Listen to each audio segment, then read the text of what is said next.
Oke, Assalamualaikum warahmatullahi wabarakatuh. Selamat pagi kembali semua. Kita akan lanjutkan materi kita untuk uji hipotesis. Pada video sebelumnya, kita sudah membahas mengenai pengertian dari uji hipotesis, langkah-langkahnya bagaimana saja, ada kesalahan tipe 1 dan 2. Now, kita akan bergerak, kita akan lihat ke contoh kasus. Sebelumnya kita lihat dulu sekilas tentang uji signifikansi. Jadi kalau kemarin yang sempat saya simpulkan, kalau kita lihat tabel jangan sampai kalah. Tabel itu ada nanti dua. Kapan kita pakai di satu sisi, kapan kita pakai di dua sisi. Nah, kita lihat dari sisi pengertian, uji satu sisi adalah uji yang kita pakai jika kita punya informasi tentang arah atau tanda dalam hipotesis alternatif.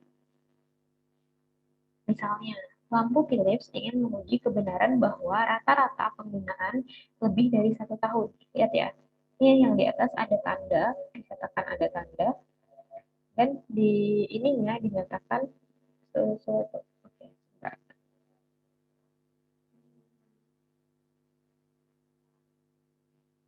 Diperhatikan bagian sini ada kata-kata tanda, dan di sini lihat lebih dari satu.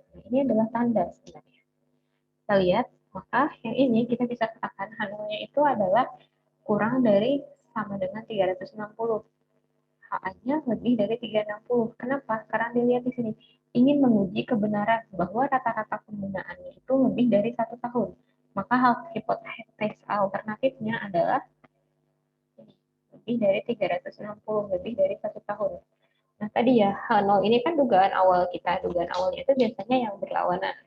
HA itu adalah hipotesis penelitian. Kalau dilihat dari pengertian di slide sebelumnya, makanya di sini kalau dinyatakan lebih dari satu, ini nanti dia masuk ke HA, hipotesis penelitian. Nah, kalau dia ada tanda seperti ini, maka dia masuknya ke uji hipotesis satu sisi.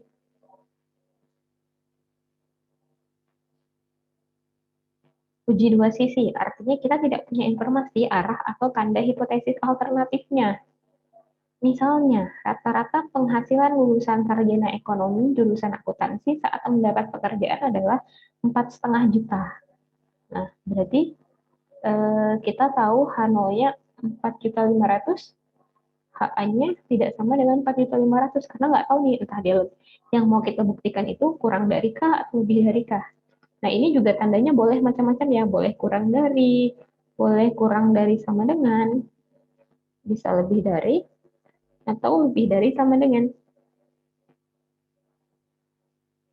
Oke, kita masuk sekarang ke uji hipotesis. Jenis-jenis uji hipotesisnya, kita bisa lihat berdasarkan sampelnya, seperti yang kemarin ya. Apakah sampelnya besar? Jika sampel besar, yaitu sampelnya lebih besar atau sama dengan 30, maka kita bisa pakai lanjutkan nih. Lanjut ke uji, jika standar deviasinya diketahui, kita pakai uji Z. Yang satunya kita pakai uji distribusi Z dengan standar deviasi sampel. Kalau ini pakai standar deviasi populasi. Kalau sampelnya tidak lebih besar atau sama dengan 30, kita pakai uji T. Ini masih mirip ya, sama yang minggu lalu kita pelajari. Sebenarnya masih ada banyak lagi. Secara bertahap, nanti kita akan bertemu pada yang semakin rumit. Nah, sekarang saya pengen kasih lihat contoh uji rata-rata sampel besar.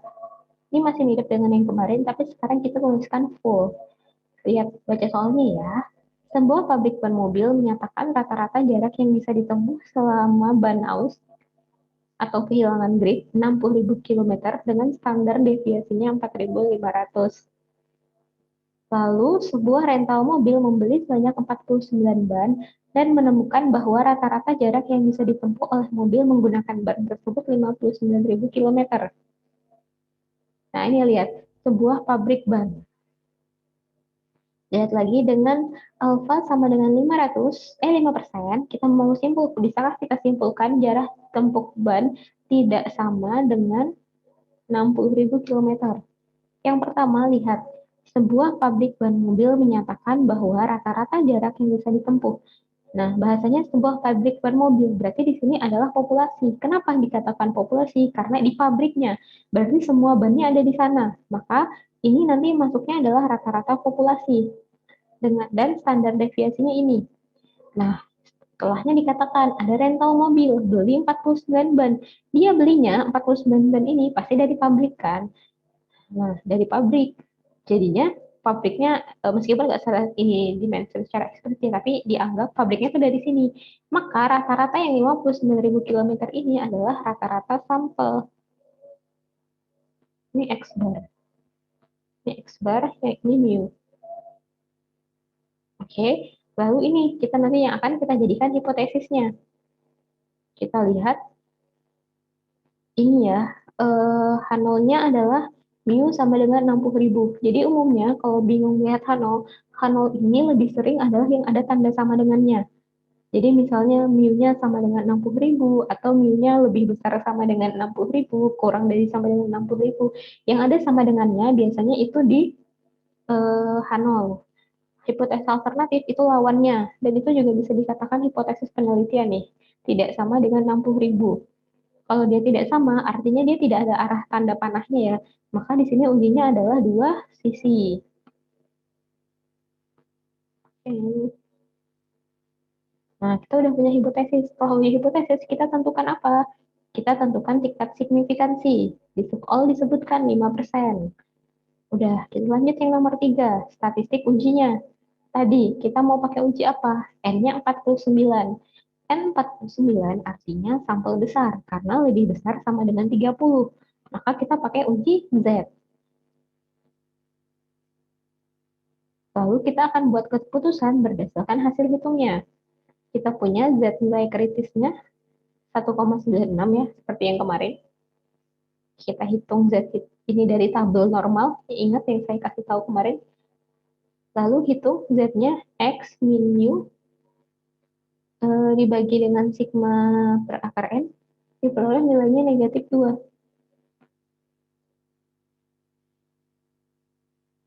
Nah, negatif 2. Udah nggak? Saya lupa. Maka di sini, lihat ya, kita akan menolak hipotesis nol, sehingga kita bisa simpulkan bahwa jarak tempuh ban tidak sama dengan 60.000 km. Kenapa kita tolak? Nih, ingat, kalau di sini perhatikan tanda positif negatifnya. Jadi, kalau dia dua sisi, artinya kita punya ini, kita punya daerah penolakannya di dua tempat. Jadi 1,9 ini adalah batas daerah, kalau dia negatif, batas penolakan yang di sebelah kiri, dan 1,96 yang positif, batas penolakan yang sebelah kanan. Nah, kalau nilainya, hasil hitung dari si Z-nya tadi, dia berada di sekitar yang tengah, berada di yang tengah, maka kita akan terima Hano, kita nggak akan terima Hano, ya, gagal tolak Hano, dan kita gagal menolak Hano, kan berarti kita terima Hano, dan kita menolak HA. Kalau di sini kita nilainya dia berada di sini, kita tolak H0, kita terima HA. Tadi diperoleh hasilnya negatif 2. Nih, berarti negatif 2 kalau kita gambarkan nilainya berada di sebelah sini. Maka keputusannya kita akan menolak H0, kita akan menerima HA. Artinya benar bahwa gitu ya, kita punya cukup bukti bahwa untuk menyimpulkan bahwa jarak tempuh bannya tidak sama dengan 60.000 km. Jadi yang kita terima kesimpulannya yang diambil berdasarkan HA. Kita lihat contoh kedua. Seorang bekerja di hotel bintang 5 bertaraf internasional. Saat wawancara, manajer hotel mengatakan bahwa seseorang bisa dapat tips sebesar 20.000 dolar per hari. Dalam waktu 36 hari kerja, jumlah rata-rata tips per hari 24,5 dengan standar deviasinya 10,5. Oke. Dengan tingkat signifikansi 1%, apakah bisa disimpulkan bahwa pelayan hotel tersebut menghasilkan rata-rata tips lebih dari 20 dolar per hari? Nah, diperhatikan yang mana rata-rata populasi dan sampel mungkin tidak selalu dijelaskan secara detail. Nah, di sini dilihat saat wawancara, manajer hotel mengatakan seseorang bisa menghasilkan tips 20 dolar per hari. Nah, ini adalah sesuatu yang dia ambil kesimpulan secara umum. Berarti dia hitungnya berdasarkan data yang sudah ada. Di sini kita jadi diasumsikan ini adalah rata-rata populasi. Ini mu. Dalam waktu 36 hari kerja, ini kan tadi per hari ya, berarti ini adalah N. Ini adalah N. jumlah rata-rata tipnya. Nah, ini kan berarti hanya dia. Orang yang tadi diwawancara, dia kerja dalam 30 hari, dia dapat tipnya rata-ratanya 24,5. Artinya ini udah sampel, karena hanya berdasarkan dia seorang. Ini jadinya X bar. Dengan standar deviasinya 10,5. Lihat, ini standar deviasinya nyambung sama 24,5. Artinya ini standar deviasi sampel. Jadi ini adalah S. Maka kita bisa hitung uji Z, kita nanti akan N-nya lebih besar dari 30 ya. Maka kita nanti pakai uji, dan standar deviasi populasi kita nggak tahu, tapi kita tahu standar populasi sampel. Jadi kita akan hitung uji Z dengan menggunakan standar deviasi atau simpangan baku dari si sampel. Jadi kita bikin H0-nya, ingat H0-nya yang ada yang ada sama dengannya. Dan hipotesis H itu yang hipotesis alternatif atau hipotesis penelitian disebutkan dalam soal. Di sini disebutkan tips lebih dari $20 per hari. Jadi H0-nya kurang dari sama dengan 20 yang ada sama dengannya. Ini lebih darinya jadi HA. Lalu kita punya signifikansi 1%, udah ada di soal. Ini. Kita pakai statistik ujinya tadi. Uji Z ya, tapi kita pakai N-nya populasi. N-nya sampel, sorry. Z kritisnya 2,33. Lihatnya dari mana? Dilihat dari nilai Z untuk tingkat signifikansi 1% yang dia satu sisi. Ya, satu sisi. Nah, kalau dia satu sisi, kalau satu sisinya itu tandanya lebih dari, ini lebih dari ya. Berarti satu sisinya ini yang positif. Tapi kalau dia kurang dari, nanti satu sisinya itu carinya yang negatif. Lihat tabelnya ya, biasanya dia angkanya sama tapi negatif, 2,33. Nah, ini kita hitung nilai Z-nya, X bar min mu per S dibagi akar N, dapat 2,71. So, kita punya daerah 2,33 jadi batasnya. Ya, dia di kanan, karena dia lebih dari, maka dia di kanan. Kalau misalnya dia kurang dari, nanti dia di sini. Tabelnya dia angkanya biasanya sama, ini 2,33, negatif 2,33, gitu ya. Nah, karena dia di kanan, jadi di sini. Maka jika nilai hasil Z hitungnya berada di sebelah kanan, dia akan kita tolak H0-nya. Karena 2,71 ada di sini, 2,71, maka kesimpulannya adalah tolak H0. Tolak H0 berarti yang kita terima HA. Ini kita tolak. Jadi yang salah ini. Kita tolak berarti H0 salah, dan yang benar HA. Artinya kita dapat menyatakan bahwa rata-rata tips yang diperoleh memang lebih besar dari $20 per hari. Ya, dilihat lebih dari $20 per hari. Nah, ini adalah uji hipotesis satu sampel untuk rata-rata. Dikatakan satu karena cuman ininya parameternya cuma ada satu ya dulu. Lihat. Sekarang kita lihat kalau untuk sampel kecil, gimana? Tadi pakai uji T. Rumusnya sama, tapi yang dilihat nanti tabel T. Seperti yang sebelumnya saya kasih tahu ya. Lihat, pada tahun 2015 harga tiket pesawatnya $267. Harga tiket dengan sampel sebanyak 16 pada tahun 2013 adalah ini. 16-nya kecil dari 30, makanya dikatakan sampel kecil. Ini harganya masing-masing. Pada tingkat signifikansi 1%, apakah bisa kita simpulkan bahwa harga tiket tahun 2013 telah mengalami kenaikan? Oke, mari kita kerjakan dengan uji hipotesis yang lengkap.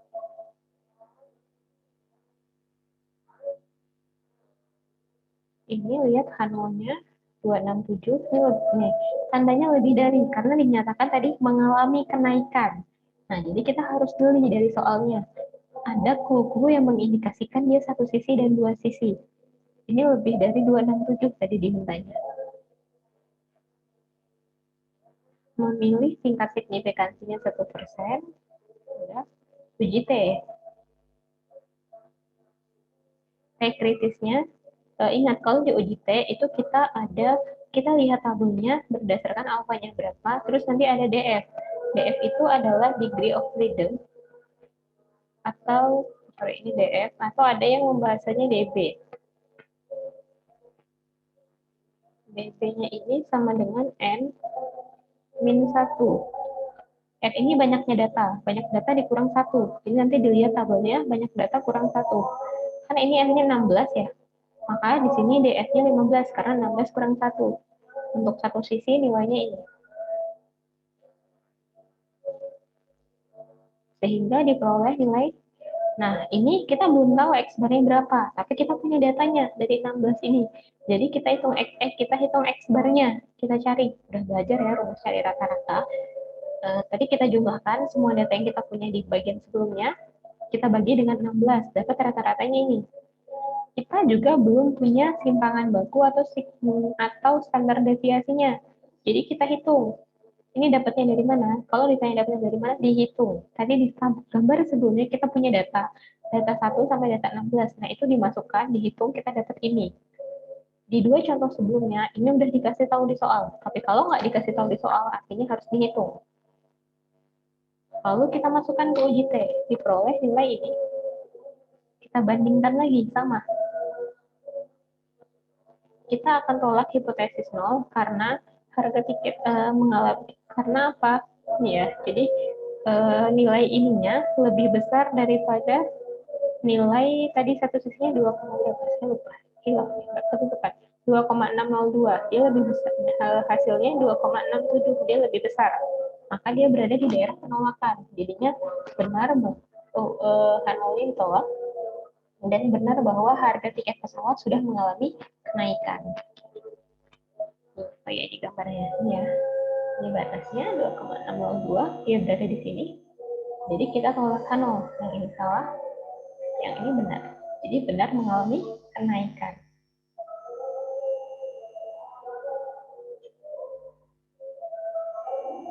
Nah, kalau kita pakai hasilnya dengan menggunakan software, dia nanti kita punya nilainya seperti ini. Nah, ini adalah hasil tadi yang kita hitung manual. Ini DF-nya. Nah, kalau tadi ada bahasanya p-value, ini adalah p-value-nya. Jadi, kalau kita pakai software, dia nanti akan mengeluarkan suatu nilai ringkas. Ini adalah p-value yang sering dibahas. Nah, p-value ini, kalau kita pakai software, kita bisa bandingkan dia dengan alpha. Dibandingkan dengan alpha. Ini kan 0,017. Alfanya tadi berapa? 0,01 ya. Nah, yang ini lebih besar. Sehingga kita tadi menolak Hanol kesimpulannya. Jadi kesimpulannya akan sama. Sebenarnya ada dua cara. Jadinya kita bisa bandingkan P ini dengan ininya, atau kita bandingkan p-value dengan alpha. Kalau kita pakai software, biasanya kita bandingkan. Kalau p-value lebih besar daripada alpha, makanya nanti dia kesimpulannya sesuai dengan ini. Jadi hasilnya sama. Terakhir, kita lihat uji proporsi, di mana uji proporsi ini juga bisa pakai Z. Rumusnya ini, P, lihat P-nya proporsi sampel, V ini adalah hipotesis proporsi populasi, sigma P ini standar error proporsi, N-nya jumlah sampel. Lihat, sebuah perusahaan asuransi menyatakan tahun 2012 sebanyak 75% klaim asuransi bisa diselesaikan dalam waktu kurang dari 1 minggu. Ya, berarti ini adalah, ingat, ini masuknya populasi. Perusahaan asuransi ini mencoba meningkatkan pelayanan, lalu dia melakukan apakah pelayanannya benar telah meningkat. Tahun 2013, sebanyak 1.100 kasus diambil secara random dan menunjukkan 880 klaim asuransi diselesaikan kurang dari seminggu.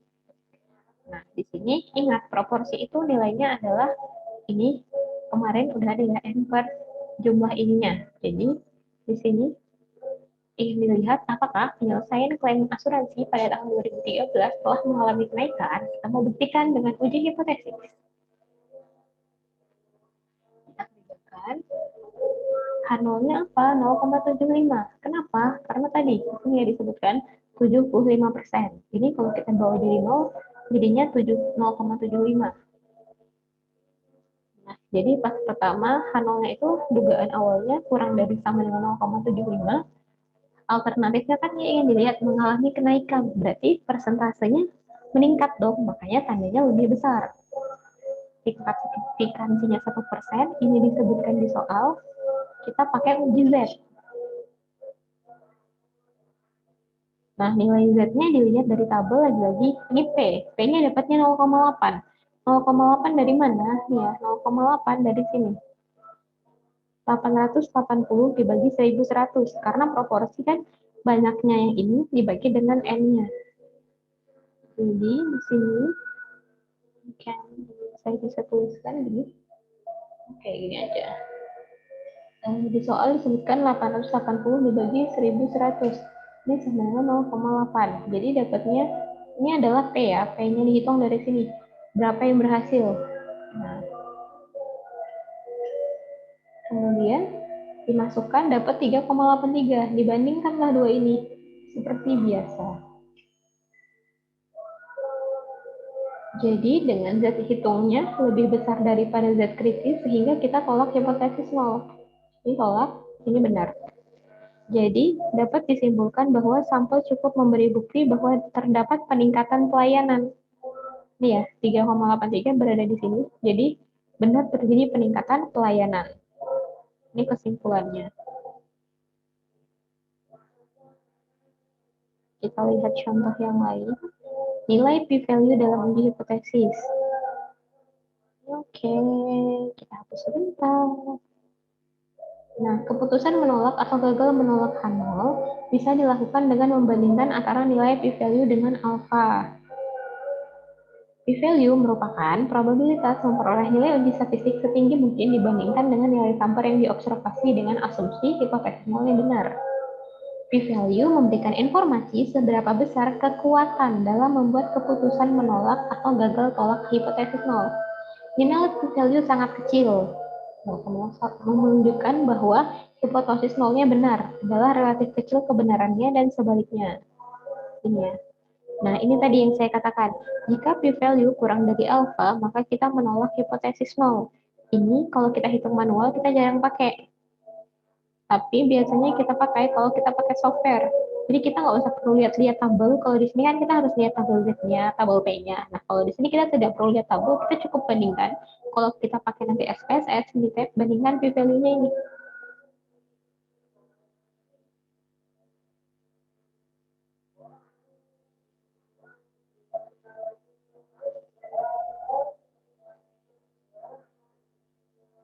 Nah, bagaimana hitung p-value? Kita bisa cari, tapi dia sedikit rumit.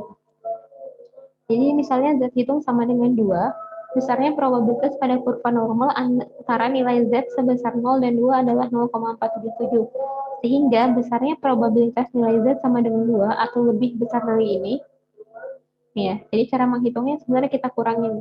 Tapi kan jadi agak lebih ribet ya, nambah-nambahin gitu kan.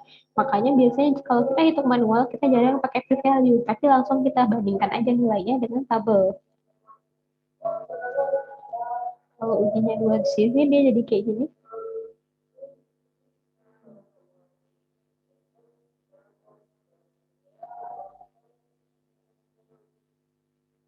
Ini kita coba lihat, kita nonton TV rata-rata 8 jam sehari, kalau dia ingin dibuktikan, diadakan survei sebanyak 100 sampel, diambil dari seluruh kota bahwa rata-rata nontonnya ternyata 7,5 jam, dengan standar deviasinya 2,25. Lalu, dibuktikan nih, p-value-nya kurang dari ya, karena kurang dari 8, kenapa? Ini tadi hipotesis awalnya 8, dan dia ternyata 7,5, makanya mau dilihat benar nggak sih kurang dari 8. Jadi untuk ini H0HA tetap mengacunya pada si ini ya, si nilai awal yang populasinya. Dapat nilainya 2,2 nih. Lalu probabilitas Z-nya min 2,2 sebesar 0,48. Ini dilihat dari mana? Dari tabel Z. Dikurangin 0,5 kurang ini dapat 0,0132. P-value-nya kurang dari alfa, alfanya 2%. Oke, ini salah. Harusnya dia alfanya 1 ya. Kalau alfanya 1 dia jadi beda. Nah, Oke, sekian teman-teman. Tadi P-value saja tambahan. Semoga materinya dapat mencerahkan untuk uji hipotesis. Untuk sebagai penilaian, teman-teman sudah mendengarkan video ini, silahkan pada kolom komentar di Google Classroom-nya dituliskan kesimpulan yang diperoleh. Teman-teman pokoknya harus menuliskan sesuatu, entah itu menuliskan komennya atau kesimpulan yang diperoleh, atau menuliskan pertanyaan. Nanti akan saya jawab. Yang tidak menuliskan maka akan dikurangi nilainya dan kehadiran pada pertemuan ini bisa dianulir. Oke, terima kasih sekali lagi. Mohon maaf dari saya karena kita ini semoga cukup ya untuk memberikan pemahaman. Dilanjutkan pertanyaan-pertanyaan, pokoknya harus ditulis di kolom komen, boleh pertanyaan, boleh kesimpulan apa aja, tapi tiap orang harus menulis. Ini akan saya jawab bagi yang saya tanggapi bagi yang menuliskan kesimpulan. Sekian, terima kasih teman-teman, sampai jumpa pada pertemuan kedua. Selamat melanjutkan aktivitasnya. Sekian dari saya, Assalamualaikum warahmatullahi wabarakatuh.